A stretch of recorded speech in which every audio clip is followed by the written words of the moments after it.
Bloomberg Audio Studios. Podcasts, radio, news. Let me tell you, we have a new star. A star is born, Elon. Pumped up on Mars, juice, and ketamine. He is the Thomas Edison plus of our age. Probably his whole life is from a position of insecurity. I feel for the guy. I would say 98% really appreciate what he does, but those 2% that are nasty, they are out there in full force. We are meant for great things in the United States of America, and Elon reminds us of that. I'm very disappointed in Elon. I've helped Elon a lot.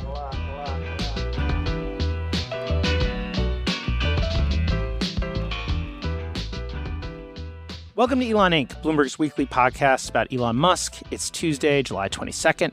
I'm Max Chafkin, filling in for David Papadopoulos.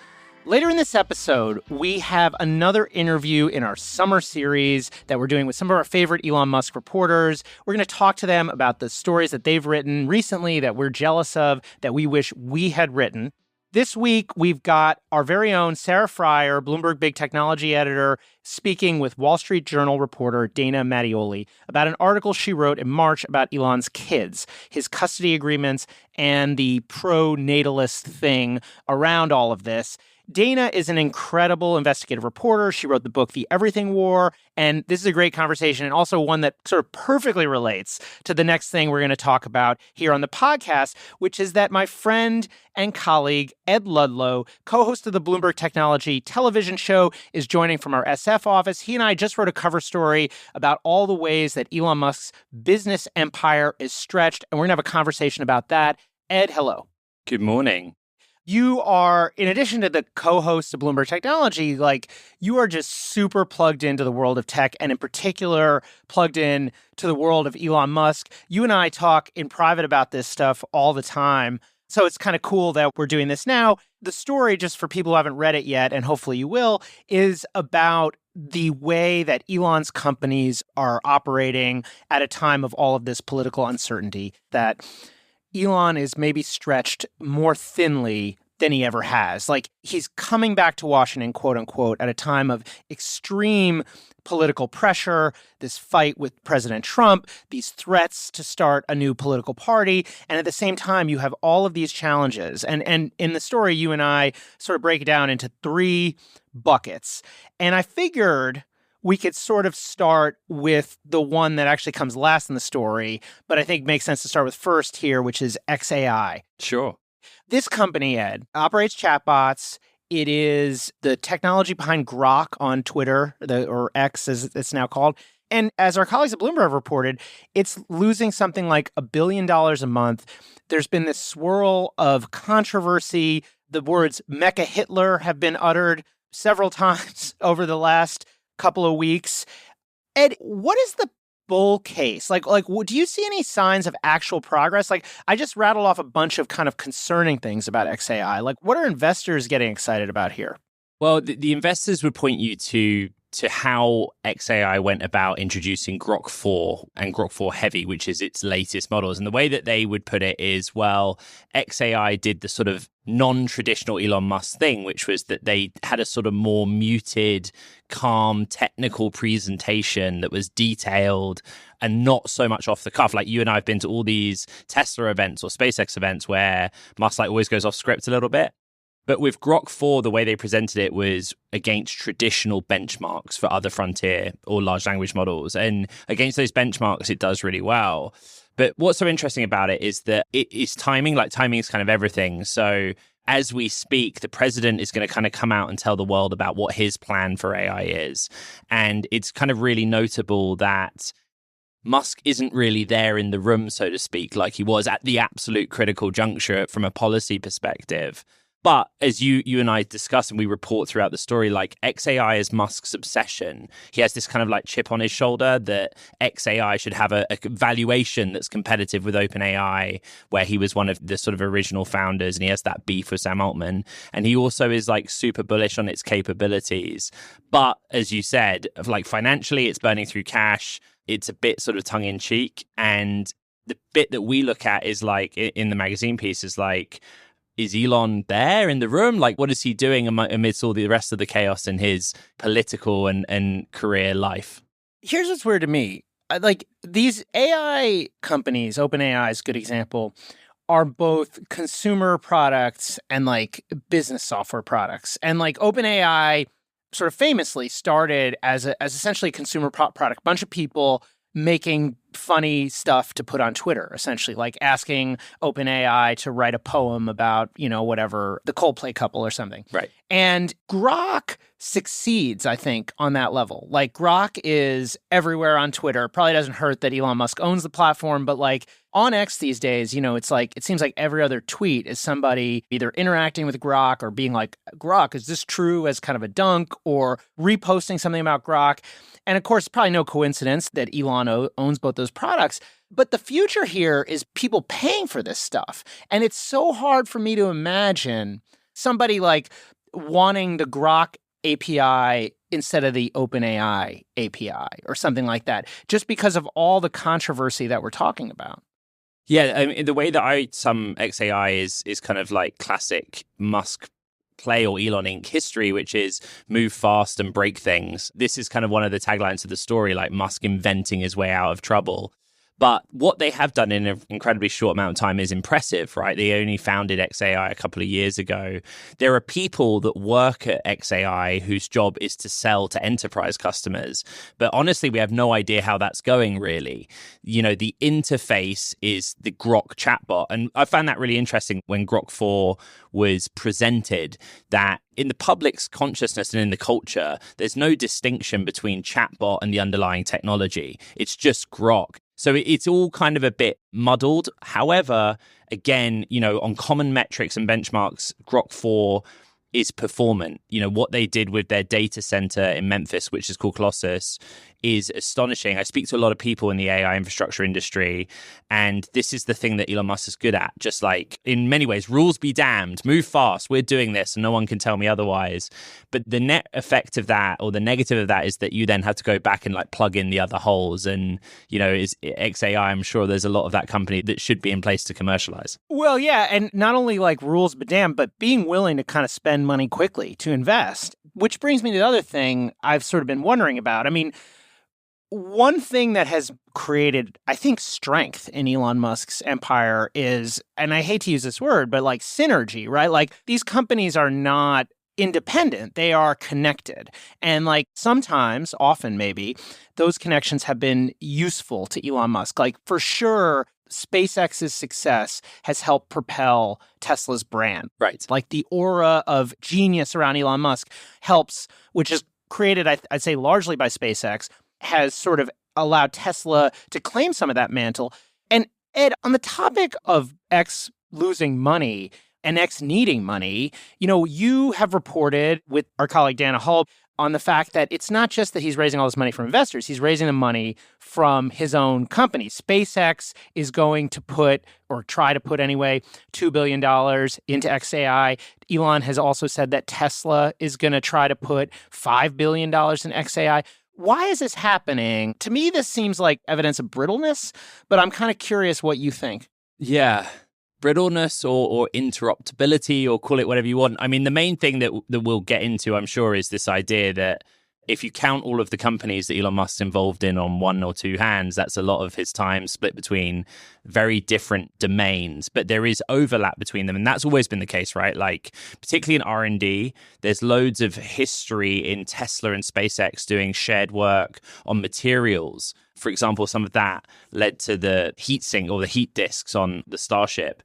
But the real question is the future. So why is SpaceX putting $2 billion into XAI? Why would Tesla do that?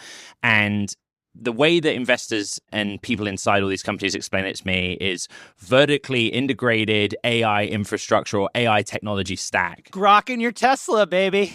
Yeah, so it's all of the above. And like, XAI is the frontier or large language model maker. It writes the underlying technology. You need a way of interacting with that technology. So we have Grok available as a standalone app or through the X social media platform interface, and now inside a Tesla vehicle, right? So if you are a Tesla owner listening to this, you'll know that one of the frustrations is you can't use Apple CarPlay in a Tesla.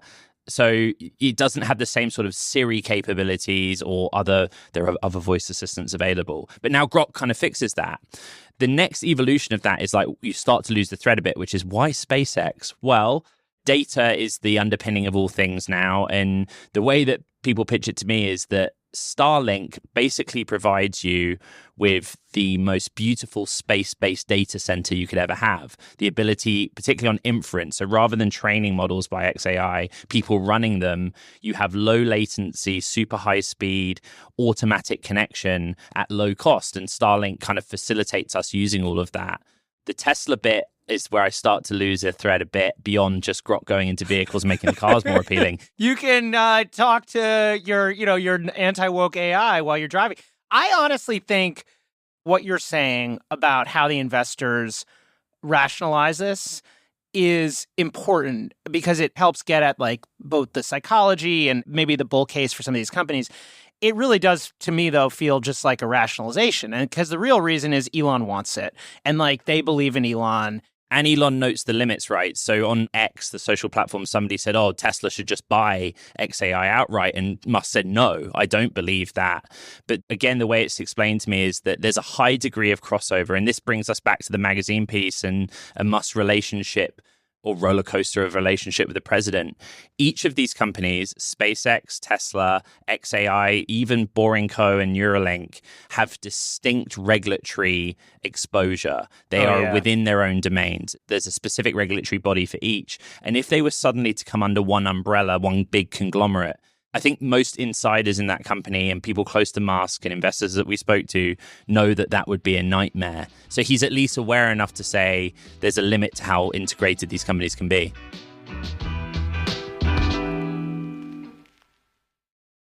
Let's move on to SpaceX. Please, yeah. Because, this $2 billion investment or whatever, the thing that I've wondered is like, doesn't SpaceX need that $2 billion? I'm curious, Ed, as you talk to investors in Elon Musk, how they see SpaceX right now. Because, clearly it's like the strongest of the companies, I'd say. Right. But also there's potential weakness here, too. Just based on data and fact, SpaceX dominates the vast majority of commercial payload to orbit, whether that payload be human or satellite-based. This is the umbrella story that's so beautifully captured through SpaceX, which is Musk's relationship with the president and the administration giveth, but they also taketh away. And, you should look at this in the lens of exposure. So SpaceX has many commercial contracts with third parties, but it is reliant on NASA contracts and grants. It has many DoD and Pentagon contracts with the defense apparatus of this nation. And when the going was good, the story was really simple, particularly through Starlink. If I am a head of state of a country somewhere in the world, I would like to quite get close to President Trump. What shall I do? Well, maybe I could offer Elon Musk Starlink access in this country, just make it easy for him. Right. If you don't have a $16 million lawsuit settlement to pay, that is the best option. Right. And then taketh away, fast forward to a deteriorating relationship. And the president's literal threat was, I will cancel all of these federal contracts for SpaceX, which would have a dent. Your original question was, does SpaceX need the money? SpaceX is at a point where the Starlink business, space-based constellation internet, which is on paper a much higher margin business, has eclipsed launching in terms of revenue. But Musk has always said that there is a ceiling to the amount of money you can make from sending stuff into space. Here's the crux of the issue for the investors. Musk's big picture is SpaceX lives, as does Starship, to get humankind to Mars. The investors look at Starlink as a high-margin, space-based, constellation-based internet and think that's the future, and we'd love that to be spun out. We'd love for it to be IPO'd, and not looking as far ahead as Mars necessarily. Yeah, I do wonder how badly Starlink needs Starship to work, because the great thing about Starship is you could put a lot of Starlink satellites into orbit at once. There are questions, I've heard this in my own reporting, there are questions about what the finances of Starlink look like if you don't eventually make these gigantic rockets work. Right. All right, let's move on to Tesla. This is topical, both because I think it's extreme case of the ways in which Musk's sort of business is colliding with politics. Also, Tesla's reporting earnings tomorrow. You've got demand for cars, for Tesla cars anyway, falling. You have competition from China. You have maybe a robotaxi business that's off to sort of a slowish start. And I have struggled to find a silver lining here for this company, especially from the point of view of an investor. And I'm kind of curious, like, where investors see a bull case here at this point with the stock very highly valued and all of the challenges that I just laid out. The bull case is and would have been that Elon Musk went into the White House and got in close proximity with the president in order to come out of the White House with policy, federal level policy that is favorable for a robotaxi future. To be fair, or the to be sure, is that in the lead up to November's election, Musk campaigned on the deficit and the budget and cutting back on behalf of a swollen government. But the very real sense I get is that he had some foresight that he would be able, and indeed he said it, on an earnings call prior to November's election. Look, if I get a formal position in the government, I'm going to use it to advocate for federal level robotaxi frameworks. And that's important because right now, even though there's legislation that's been introduced and is due to pass its way through Congress, there isn't a sort of nationwide set of rules. It's kind of state by state. But the Tesla future is one where they own and operate a proprietary ride-hailing platform with their own cybercabs and consumer vehicles that consumers agree to submit to the fleet. But on the cybercab part in particular, the number of vehicles you can have on public roads without a steering wheel, no driver controls, is limited to a few thousand at the moment. And obviously, if Elon is to realize his great big dream of tens of thousands or more robotaxis driving around America, then those rules will need to change. So he went in to get that. As it stands, he hasn't come out with that. And so that's how I look at it. As well as, like, you tell me, it's a kind of simple story in that Tesla is the only publicly traded proxy for sentiment of Elon Inc. So you just follow the stock. Yeah, you're right. And that is such a big part of the story, the sort of both the fandom aspect, but also the fact that you cannot buy stock, at least not easily, in SpaceX or XAI. Ed, do you think we talk on this podcast? I don't know if this is kind of filtered to you. Do you know about Mammut? No. Musk always makes up with Trump. It's the idea that, coined by me and David Papadopoulos, that there is mutual self-interest here, that these two men will move inexorably closer together because, as you say, like, it's in Elon's interest, I think. Also, it's in Donald Trump's interest because Musk is such an important donor, a donor to Republicans. Right. Was an important donor to Republicans, yeah. You see a path here? Do you see any way they would want to try to make up? I mean, do you see any chance of that, or has that ship sailed? The way that I look at it as a technology journalist in particular is that the goals of Tesla as a US manufacturer of hardware and a US developer of software, same with XAI, is just highly analogous with the ambitions of this administration. There is an irony, and I know that in this calendar week when you and I are speaking, the world is going to find out a lot more about how the Trump administration will approach AI from a regulatory and policy perspective. And as it stands, Musk won't be there. Ironically, the Tesla earnings call will be at the same time and kind of underway. But, SpaceX is the national champion of space exploration, pardon the play on the name. Tesla is the US manufacturer of automobiles, electric vehicles, even if the future is different. And they kind of all agree on that. Where they fell apart, Musk, at least he's consistent in some respects. And he was, in the lead up to November's election, was like, look, I'm really worried about the ballooning budget and bringing the deficit down and government spending. And this is why I'm going into Doge. And he didn't achieve the things necessarily that he said that he would. But the president, through the big, beautiful bill and the tax bill, they clearly have a point of fiscal difference now. They've fallen out over that, which seems to be, I don't know. You tell me if I'm wrong. I mean, certainly true. I agree with everything you just said. But there's also, and maybe we'll see this on the earnings call. I think this is a topic, too, for future podcasts. But like, the big, beautiful bill, now the big, beautiful act, I guess, is very bad for Tesla. I mean, there's a chance that Tesla loses money in the fourth quarter because of this bill. And I think it's not just the fact that the deficits went up, according to projections by the Congressional Budget Office, went up, and Elon Musk was all about, being a deficit hawk, but also that while that was happening, all of this money is being pulled away from Elon Musk's interests. Right. I mean, there is never enough time to go line by line through everything Musk has said any given week and going back to the start of the year. The question is their staying power relative to the rest of the automotive industry. And Musk would argue, yeah, we got this. All right, Ed, it is always fun to talk to you. Thanks again for doing this, and we'll talk soon. A top honor, Elon Inc. Thank you very much.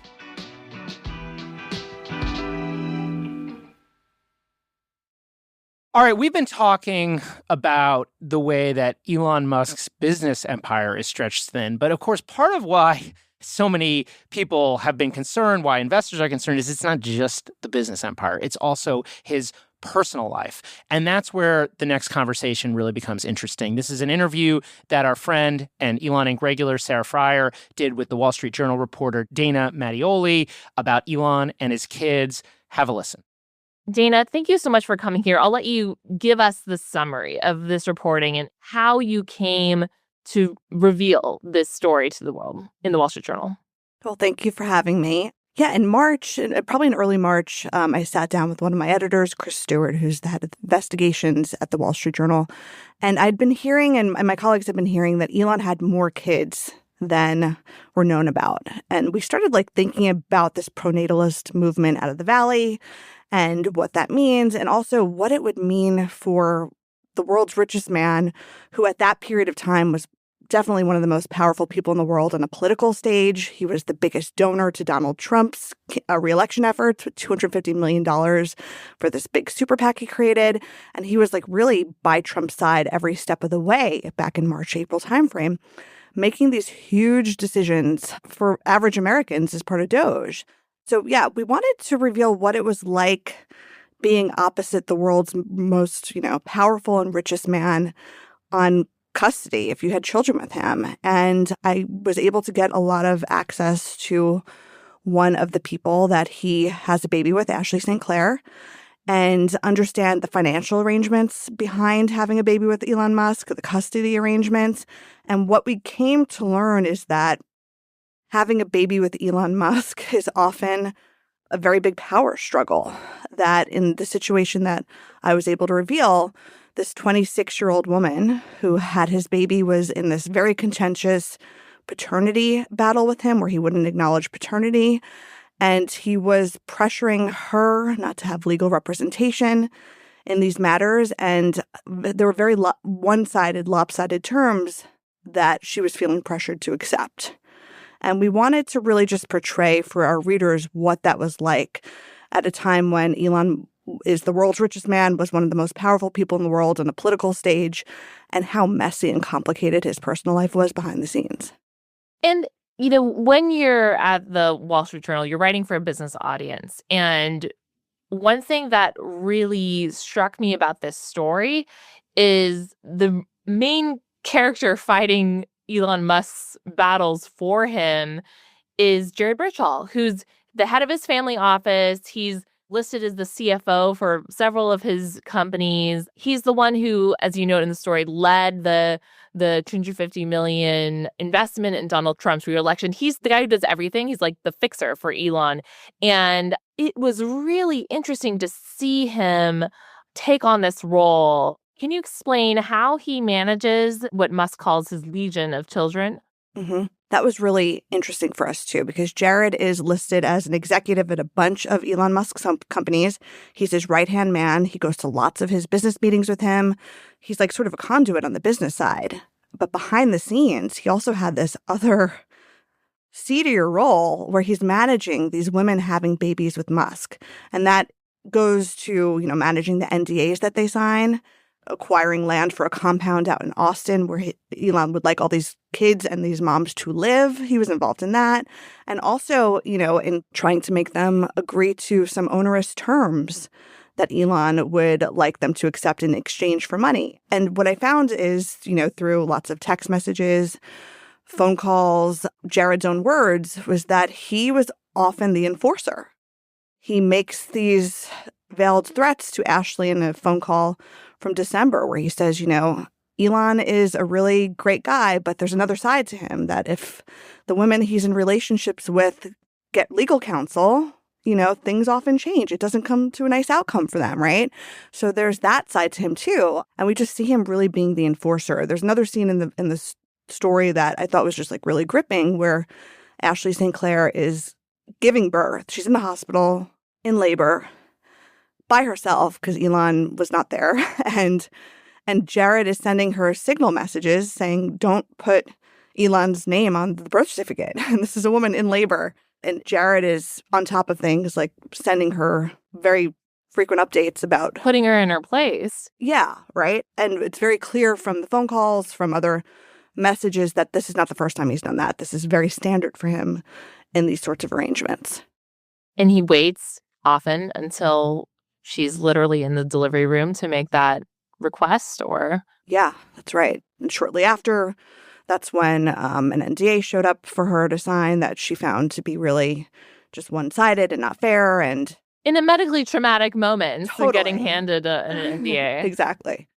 And to be clear, the reason that Musk wants her to sign the NDA, or the reason that he gives, at least through Jared, is that he cares about privacy. He says, I'm second in line after Trump for assassination. And if all hell breaks loose, this is for protection of the child. But then in this agreement, it didn't seem to really line up with that idea of protecting the child. No, that is the excuse he gave, is that it would protect the child if the child's progeny was not known. But then you'd see him do things that would be really conflicting with that statement, right? At the same time, he's bringing his 4-year-old son X to really high-profile situations, target-rich environments where there could be bad actors. People have made assassination attempts on Donald Trump, and then there's this child on his shoulders around Donald Trump in these rallies and, at the White House grounds. So people have called that out as hypocritical as well. What does Musk mean when he talks about having a legion? That's a term that evokes an army. Mm-hmm. You think of an army when you think of a legion. Why is he using that language to describe the children that will have his DNA? Yeah, so Musk ascribes to a belief that there are not enough children being born in the U.S., in Western Europe. He's kind of in this pronatalist category that is worried about population decline. And he's worried that if we can't even populate the Earth, how will we populate Mars, which is his ultimate goal, through his company called SpaceX. And he has taken it upon himself. He encourages other people to have a lot of children as well, especially well-educated people. But he's also taken it upon himself to live out that mission. And what's fascinating to me is in text messages to Ashley that I was able to view, he tells her, you should have 10 children. He even tells her that, in order to have our legion of babies, we should have lots of surrogates at the same time to mass populate, right? It's not enough just to have one child at once. Let's bring on surrogates and have more babies. And the people I spoke to around him think that there are many more babies, that this is just the tip of the iceberg, the 14 that are publicly known. On the scale of what we know now to Pavel Durov, 100, that's the Telegram CEO who has 100 children created with his sperm. Where is Musk on that trajectory? So we don't know for sure. We did break in the story that he has given his sperm to people he doesn't even know. There's an example in the story where officials from Japan come to Austin to meet with him and ask for his sperm for some very high-profile Japanese woman, and he says yes. He tells Ashley that, no romance involved. He's just sending off a sperm sample. So there's that situation. And then we have situations where we know he used his platform X, which he bought in 2022, to try to recruit women to have babies with, oftentimes women he didn't know. That's actually how it started with Ashley. There's also another example in the story where he reaches out to an influencer named Tiffany Fong, starts interacting with her here and there, liking her posts. Okay, this is the part of the story.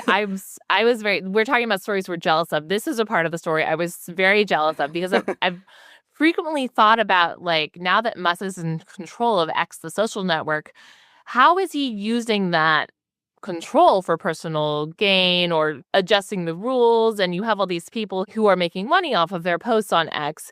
And does it benefit them to be close to Elon, to get retweeted by Elon? And you show how that business relationship got a little bit complicated by Musk's request. Well, in short, if Elon starts interacting with your posts on X and you are an influencer or you're part of their program where you get paid for interactions, it's a gold mine for you. That could make a meaningful difference in your following, in the interactions, and your payouts. And he started doing that with this influencer named Tiffany Fong, also more of a right-wing influencer in the Bitcoin space. He starts interacting with her, and she sees her followers just explode on X. He's retweeting her, he's in her comments, he's sending flirty messages to her. And then one day he hops into her DMs, and he asks if she'd be interested in carrying one of his babies. She was in a relationship at the time with her boyfriend. It sort of came out of nowhere, and she winds up declining the offer, but she tells a few people, including Ashley St. Clair, about it. And this gets back to Elon, and then he chides her for not using discretion, for telling anyone that he offered her a baby, and then he unfollows her. And from there, She goes from having $21,000 a month in revenue on X, at the height of when he's interacting with her, to seeing that fall off a cliff because the followers dry up, the interactions dry up, and it has a meaningful effect on her income. And this is the main source of her income. So there are consequences to that, especially for these influencers that rely on X for a lot of money. As you look at this story, and like you've been a business reporter for a long time, like how do you apply what you learned here to understanding Musk, the businessman? Because that's a very clear example of how he's mixing his business goals with his baby-making goals, or maybe they are one and the same. Maybe that's all the umbrella under which he wants to take us to Mars is adding more babies to the world, and he sees it as like a business transaction to do that. But what did learning about Birchall's role, Tiffany's problem, Ashley St. Clair's legal battle, how does that color our perception of Musk, the businessman? Well, I think a lot of it's intertwined. What we learned from reporting out this story is that Musk runs 5 different companies, and the greater goal of all of them is to one day get humans into a multiplanetary existence and get to Mars. So SpaceX is overtly that, right? But even the profits from the other ones go toward that mission. And then his home life is supporting that mission too, because he wants to reverse population decline. So I think a lot of it is intertwined, and I think there's blurred lines between some of the company behavior and his personal behavior, like as you see him using his tweets to support different causes, like run the election. He got very political starting last year about Trump's reelection. That was like more about personal goals, right? And what we see him doing in the DMs is more about his personal life. So I think a lot of it is really intertwined. It's so interesting, too. Like we talked earlier in our conversation about how he's a man of contradictions.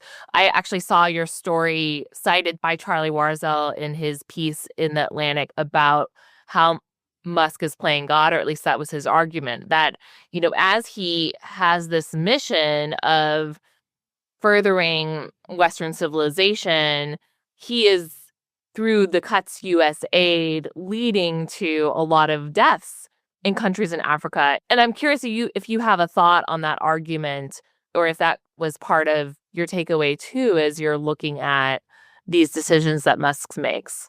Well, I think it's interesting when you speak to people in the pronatalist community, the areas that they target that are concerns for them, they oftentimes reference the U.S. in particular and like Western Europe.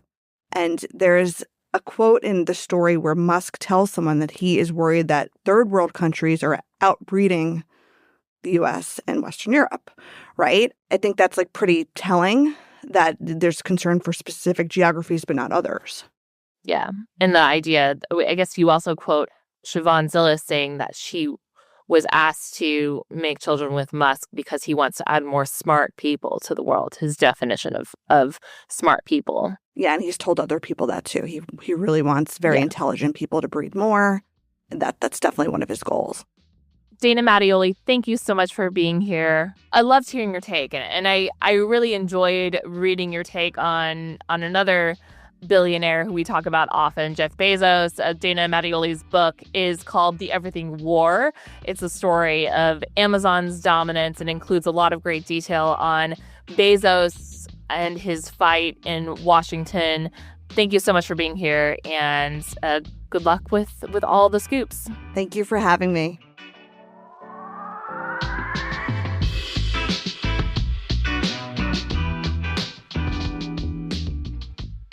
This episode was produced by Stacey Wong and edited by Anna Mazarakis. Blake Maples handles engineering, and Dave Purcell fact-checks. Our supervising producer is Magnus Henriksen. The Elon Inc. theme is written and performed by Taka Yasuzawa and Alex Seguiera. Sage Bauman is the head of Bloomberg Podcasts. A big thanks to our supporters Joel Weber and Brad Stone. I'm Max Chafkin. If you have a minute, rate and review our show. It'll help other listeners find us, and we will see you next week.